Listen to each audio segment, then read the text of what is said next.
रफ्तार में इस हफ्ते आपको बताएंगे कि आखिरकार कीमतों का ऐलान हो गया है नई होंडा WRV की। वहीं इस नई एंट्री के बाद क्रॉसओवर कॉम्पैक्ट एसयूवी सेगमेंट में क्या कुछ बदलाव आएगा हिंदुस्तानी कार मार्केट में, आइए इस हफ्ते हम आपको वही बताएं। और साथ में आपके सवालों के जवाब तो हैं ही।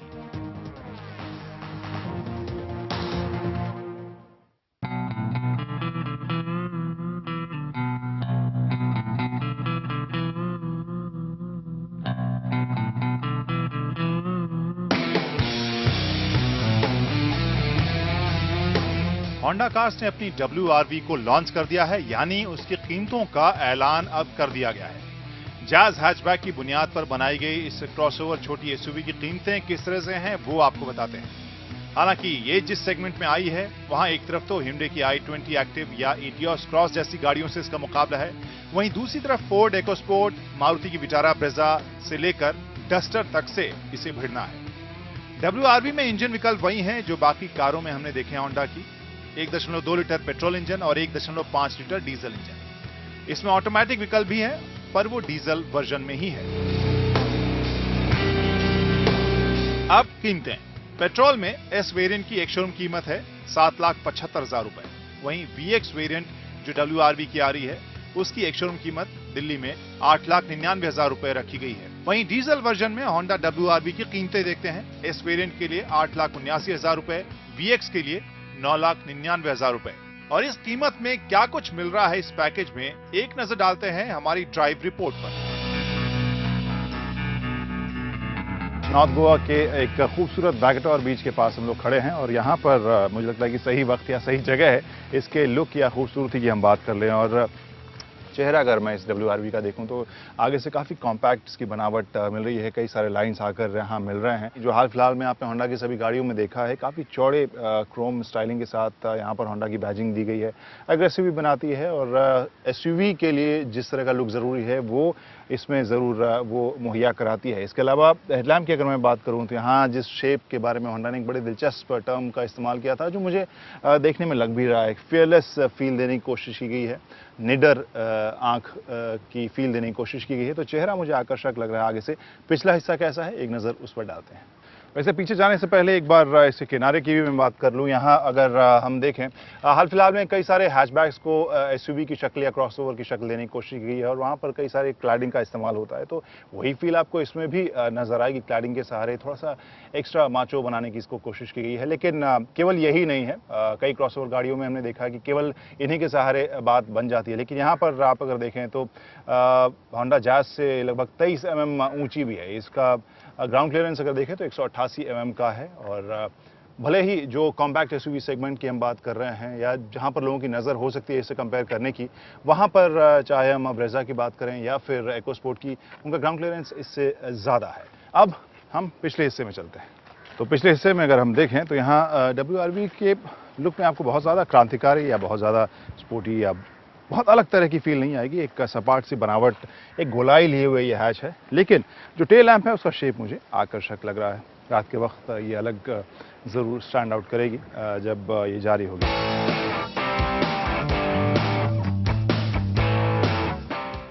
और अब अगली सीट पर बैठ के यहाँ का नज़ारा लेते हैं। ऐप्स अगर आप देखें तो आपको पता चलेगा कि यहाँ कितने तरह के सोर्स आपको मिल रहे हैं जिससे कि आप अपने गैजेट्स को यहाँ कनेक्ट कर सकते हैं। टॉप एंड के मुताबिक मुझे जो सीट्स हैं वो बहुत ज़्यादा कुशनी या बहुत ज़्यादा प्लश नहीं लग रहे हैं। यहाँ पर थोड़ी सी बेसिक सी बनावट देखने को मिल रही है। और यहाँ पिछली सीट के ऊपर ये बताना बहुत ज़्यादा आपके लिए आश्चर्यजनक नहीं होगा कि यहाँ पर ढेर सारी जगह मुझे मिल रही है। इसके अलावा अगर मैं कहूँ चौड़ाई जो है वो 2 बड़े लोगों के लिए काफ़ी आरामदेह होगी। 3 लोग भी ठीक ठाक तरीके से बैठ जाएंगे, उतना आरामदेह मामला नहीं रहेगा। और अब मैं WRV को चलाना शुरू कर चुका हूं, लेकिन इसके ड्राइव और हैंडलिंग के बारे में आगे बात करूं उससे पहले इसके इंजन के ऊपर एक नज़र डालते हैं। पेट्रोल की क्षमता 1.2 लीटर वाली है और जो इसकी ताकत है लगभग 90 bhp की है। जो माइलेज का आंकड़ा कंपनी बता रही है वो 17.5 किलोमीटर प्रति लीटर का माइलेज है। और वहीं डीजल की अगर बात करें तो 1.5 लीटर इंजन वो है और उसकी जो ताकत है लगभग 100 bhp 99 bhp के आसपास की है और जो माइलेज है वो 25.5 किलोमीटर प्रति लीटर का बताया गया है। ड्राइव की बात करता हूँ इस WRV की। और यहाँ जैसा मैंने बताया कि शुरुआत में मैंने डीजल वाला वर्जन चलाया था और जो उसका प्रदर्शन था वो मुझे शुरुआती आरपीएम पर बहुत ज़्यादा रोमांचक नहीं लगा। चलिए इस रंबो स्ट्रिप के साथ इसका सस्पेंशन को मैं बार बार चेक भी कर रहा हूँ और सस्पेंशन इसका आपको अच्छा लगेगा, स्मूथ लगेगा, बहुत ज़्यादा हार्ड नहीं है और शहरी ड्राइव के लिए आपको आरामदेह भी लगेगा, यानी बहुत ज़्यादा सॉफ्ट भी नहीं है। तो उस हिसाब से इसकी हैंडलिंग आपको अच्छी लगेगी। लेकिन मैं वापस इसके इंजन के प्रदर्शन के ऊपर आऊँ तो शहरी ट्रैफिक में थोड़ी सी निराशा आपको हो सकती थी, जहाँ डीजल वाली अगर मैं बात करूँ जो थोड़ा एक्स्ट्रा ताकत की ज़रूरत महसूस होती है शुरुआती आरपीएम पर। 2000 आरपीएम से नीचे मामला थोड़ा शांत रहता है और हम आमतौर पर शहरों में उसी रेंज में गाड़ी चलाते हैं, तो थोड़ी एक्स्ट्रा ताकत की दरकार वहाँ पर मुझे महसूस हो रही थी। उसके बाद जब मैं गाड़ी को उठा रहा था तो फिर गाड़ी थोड़ी रोमांचक या मज़ेदार तरीके से आगे बढ़ रही थी। लेकिन शहरी माहौल में डीजल वाला जो इंजन है बहुत ज़्यादा रोमांचक मुझे नहीं लगा। वहीं अब पेट्रोल इंजन वाली जो WRV है उसके प्रदर्शन के ऊपर बात करते हैं।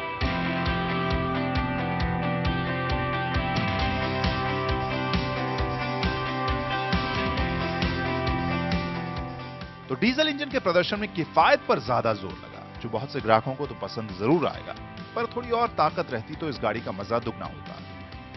वहीं अब पेट्रोल वर्जन की ड्राइव पर आते हैं। ये भी आपको स्मूथ लगेगी, ताकत बहुत ज्यादा नहीं लगेगी, पर शहरी माहौल में आराम से भागती नजर आएगी। इस वर्जन के लिए कंपनी ने 5 स्पीड ट्रांसमिशन को भी नया किया है। वहीं अगर आप ताबड़तोड़ इसे एक्सेलरेट करने लगे तो फिर ड्राइव बहुत शांत नजर नहीं आती। लेकिन ओवरऑल तरीके से देखें तो शहरी माहौल के लिए पेट्रोल वर्जन एक सुलझा हुआ पैकेज होगा। हालांकि कई सारे हाई एंड जो फीचर्स कंपनी ने डाले हैं वो डीजल वर्जन। होंडा ने जैज से WRV तक के सफर के दौरान गाड़ी में कई बड़े बदलाव किए, जो इसे पोलो क्रॉस, i20 एक्टिव या इटियोस क्रॉस या फिर पुंतो के अर्बन क्रॉस से ज्यादा सीरियस दिखने वाली कॉम्पैक्ट क्रॉसओवर एसयूवी बना रही है, पर इकोस्पोर्ट और ब्रेजा से थोड़ा कम। तो आइए नजर डालते हैं कि कितने मुश्किल सेगमेंट में WRV उतर रही है और उनके आंकड़े क्या कह रहे हैं WRV के मुकाबले। तो जिस सेगमेंट में आई है होंडा की WRV, वहां पर पहले से कई धुरंधर मौजूद हैं। जैसा हमने बताया दोनों ही तरफ, एक तरफ छोटी कॉम्पैक्ट एसयूवीज हैं जिनके बारे में सबसे पहले बताते हैं, उसके बाद हम बात करेंगे कुछ क्रॉस हैचबैक्स की।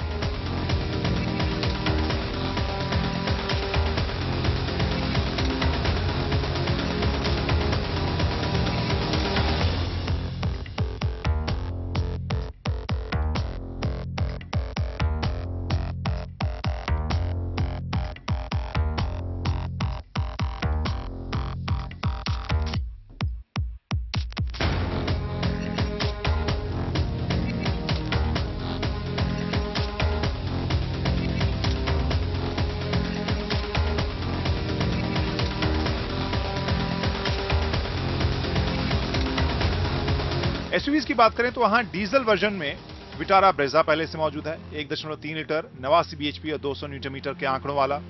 फोर्ड इकोस्पोर्ट का 1.5 लीटर वाला डीजल इंजन है। रेनो डस्टर का भी 1.5 लीटर का ही डीजल इंजन है, जिसमें 85 PS और 110 PS वाले दो अलग अलग वेरिएंट हैं। छोटी एसयूवी अगर हम पेट्रोल इंजन वाली देखें तो वहां फोर्ड इकोस्पोर्ट के पास दो विकल्प है, 1 लीटर वाला जो उनका इको बूस्ट है, इसके अलावा 1.5 लीटर क्षमता वाला भी, जिसकी ताकत अलग है। डस्टर की बात करें तो उसमें 1.6 लीटर पेट्रोल इंजन लगा है, जिसकी 103 bhp ताकत है, 148 न्यूटन मीटर का टॉर्क है। और एक नजर डालते हैं इन छोटी एसयूवीज के माइलेज के ऊपर, जहां मामला काफी कॉम्पिटिटिव है। विटारा ब्रेजा सबसे आगे नजर आ रही है 24.3 किलोमीटर प्रति लीटर के साथ। वहीं इकोस्पोर्ट भी काफी आसपास है और बहुत थोड़े मार्जिन के साथ डस्टर भी पीछे देखने को मिल रही है 19.64 किलोमीटर प्रति लीटर के साथ। वहीं पेट्रोल वर्जन की बात करें तो यहां पर मामला एक बार फिर से इकोस्पोर्ट के पक्ष में जाता है 18.9 किलोमीटर प्रति लीटर के साथ, और जो डस्टर है वो सबसे कम किफायती इस सेगमेंट में नजर आ रही है। अब एक नजर डालते हैं इन छोटी एसयूवीज की कीमतों के ऊपर। सबसे पहले डीजल विकल्पों की बात करें और इनकी कीमतों को अगर हम देखें तो लगेगा कि WRV की कीमतें और कम होनी चाहिए थी, जिसे भिड़ना है इन कारों से। जैसे विटारा ब्रेजा शुरू हो रही है 7.25 लाख रुपए से, इकोस्पोर्ट डीजल जो है वो 7.25 लाख से शुरू हो रही है। वहीं अगर पेट्रोल विकल्पों की बात करें तो यहां पर इकोस्पोर्ट लगभग 8.5 लाख से शुरू हो रही है। फोर्ड इकोस्पोर्ट का जो 1.5 लीटर वाला वर्जन है पेट्रोल इंजन के साथ, वो 7,11,000 से शुरू हो रहा है। डस्टर लगभग 8,64,000 रुपए के एक शोरूम कीमत के साथ शुरू हो रही है। ये सभी कीमतें आपको बता दें कि दिल्ली में एक शोरूम है। वहीं दो ऑटोमेटिक विकल्प भी है, फोर्ड इकोस्पोर्ट और रेनो डस्टर का। और एक नजर डालते हैं कि ग्राउंड क्लियरेंस के आंकड़ों के ऊपर। यहां पर तीनों ही भले ही छोटी एसयूवीज हैं, लेकिन ग्राउंड क्लियरेंस के मामले में काफी सक्षम है। बूट स्पेस अगर देखें तो यहां डस्टर का बूट स्पेस सबसे ज्यादा है।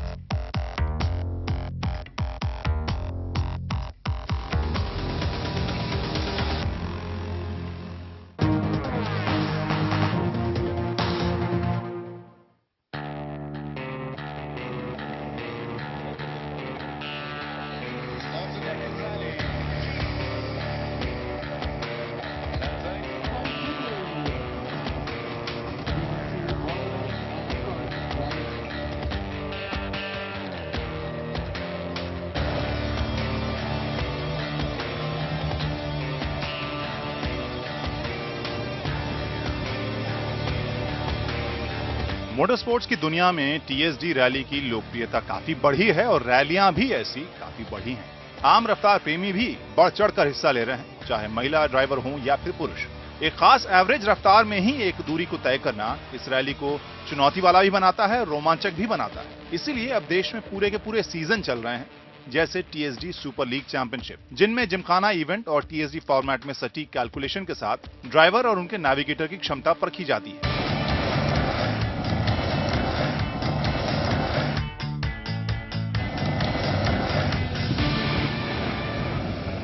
Participants will come to participate in this, make this event more popular, pan-India, and like this one is in the backwaters, the next is going to be in Uttaranchal and then in Kashmir. So it will make things interesting for participants from the south to be able to come to the north and participate in that, and finally the final event which is going to be held, that would have a congregation of pan-India participants, and the winner could be from Kerala or from Assam, for all you know. Through this, we expect that more and more people who are interested in rallying but have not been professional drivers for now, for them to come and have a chance at it. इस बार के national TSD rally championship के पूरे season में 6 race हैं और इसमें शामिल लोगों के जोश को देखकर मोटर स्पोर्ट्स का आईपीएल इसे हम कह सकते हैं। हमने डिसाइड किया कि अगर ये चैंपियनशिप राउंड है और इसमें हमको इंटरेस्ट पैदा करना है कि कोई उत्सुक होए कि मैं आकर के रैली करूं, तो बेटर यही है कि इसका फॉर्मेट अब इंटरनेशनल फॉर्मेट के साथ जोड़ा जाए और वो जो पुराने ख्याल हैं उनको साइड में कर दें। तो इस साल हमने टेस्ट चालू करे हैं, जो बहुत छोटे छोटे स्टेजेस होते हैं कंट्रोल्ड एनवायरनमेंट में। नेविगेटर जो पहले 70% रहता था, अभी रिवर्स होके ड्राइवर की परसेंटेज 70 हो जाएगी और नेविगेटर की 30 हो जाएगी। तो इसमें जो है, जो क्रू है, वो एक दूसरे को सही तरीके से देख के उसको चूज करना पड़ता है। They have to choose the right partner basically. पहले राउंड में गाड़ियों ने उत्तराखंड के देहरादून से कॉर्बेट से औली और फिर वहां से देहरादून का सफर तय किया। और वहीं इन रैलियों की बात करें तो पैसे भी काफी मिलने लगे हैं, जहां फर्स्ट प्राइज के तौर पर मारुति ब्रेजा दी जा रही है। जाहिर है महिलाओं में भी रैली को लेकर उत्साह बढ़ा है। हमारी ज्यादा नहीं हुई, आई वुड से, मतलब she was very nice to me, even I mean we both were nice to each other, because अगर हम लड़ लेते तो हम शायद पहुंच ही ना पाते। आज ये 1 लाख का चेक हमारे हाथ में ना होता।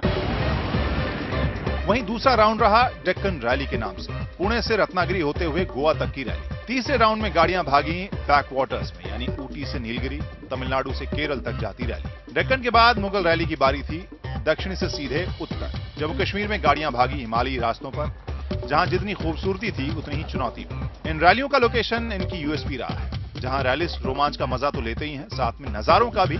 कश्मीर के बाद काफिला जुटा अरुणाचल प्रदेश में, पासीघाट से दाम्बुक तक। रास्ते थे नदी नाले और मुश्किल से भरे हुए, और ये खूबसूरती क्या कम थी कि वहां संगीत की भी छौंक लगी ऑरेंज म्यूजिक फेस्टिवल के साथ। और इन सब के बाद आखिरी में बारी आई Himachal Pradesh round. When the TSD have some new things about the driving test for the drivers and for the navigators also. This is the first time they are implementing this driving test. It was a very good event. The routes, terrains and also very good speeds is also very good.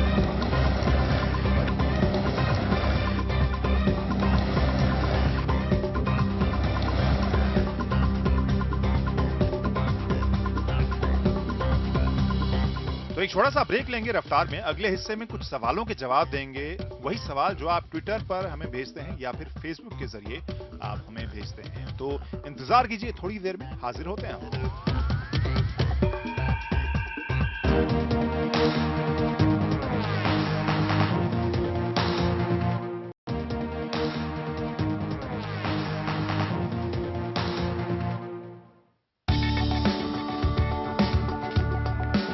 रफ्तार में आपका एक बार फिर से स्वागत है। अब बात करते हैं कुछ सवालों की, वही सवाल जो आप हमें भेजते हैं ट्विटर के जरिए या फिर फेसबुक पर रफ्तार के पेज के जरिए। सवाल ले रहे हैं दीप ज्योति दास का। वो Bajaj Pulsar 200 NS, Yamaha FZ25 और TVS अपाचे 200 में से कौन सी बाइक बेहतर होगी, ये जानना चाहते हैं। मुझे लंबी राइड पर जाना पसंद है, उन्होंने ये भी हमें बताया है। तो दीप ज्योति साहब, यहाँ पर FZ25 इन तीनों में थोड़ी सी ज्यादा आपको टूरिंग शेप वाली बाइक लगेगी, क्योंकि अगर उसकी राइडिंग को हम देखें, लेकिन ये जरूर मैं कहूंगा कि कीमत भी उसकी अलग होगी। ऐसे में हमें लग रहा है कि 200 NS और अपाचे 200 में आपको चुनाव करना चाहिए। पल्सर ट्राइड एंड टेस्टेड एक बहुत ही लोकप्रिय सवारी है और उसका रखरखाव भी आमतौर पर सस्ता माना जाता है। वहीं अपाचे 200 एक बहुत ही अच्छे पकड़ और अच्छी राइड क्वालिटी वाली बाइक है और हमें लगता है कि आप इन तीनों में से अपाचे RTR की तरफ जा सकते हैं, अगर आप इसके लुक से संतुष्ट हैं तो।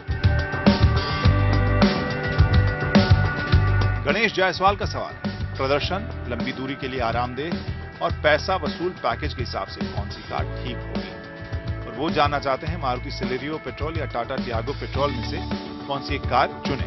उनका बजट 6 लाख रुपए तक का है। यहाँ गणेश साहब, हमें लग रहा है कि सिलेरियो एक अच्छी गाड़ी जरूर है और वहीं टियागो एक ज्यादा अपडेटेड और फीचर रिच आपको गाड़ी लगेगी। वहीं दूसरा मुद्दा जो है वो खास तौर पर मारुति सिलेरियो के पक्ष में जाता है, जो मारुति ब्रांड नेम के साथ आती है, जिसका रखरखाव काफी सस्ता आमतौर पर माना जाता है। तो आप ट्राइड एंड टेस्टेड सिलेरियो की तरफ जाएं या फिर थोड़ी सी नई और फीचर रिच टियागो की तरफ जा सकते हैं।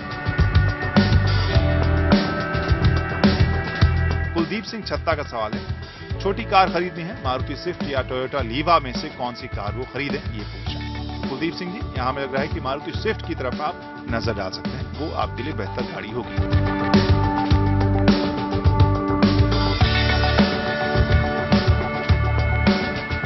तो आज के एपिसोड में इतना ही। कैसा लगा हमें बताइएगा। अपने संदेश और अपने सवाल हम तक पहुंचा सकते हैं। ट्विटर पर आप हमें भेज सकते हैं संदेश, या फिर फेसबुक पर रफ्तार का पेज है, उसके ऊपर भी। और बाकी देश दुनिया की खबरों के लिए आप खबर.ndtv.com पर लॉग इन भी कर सकते हैं।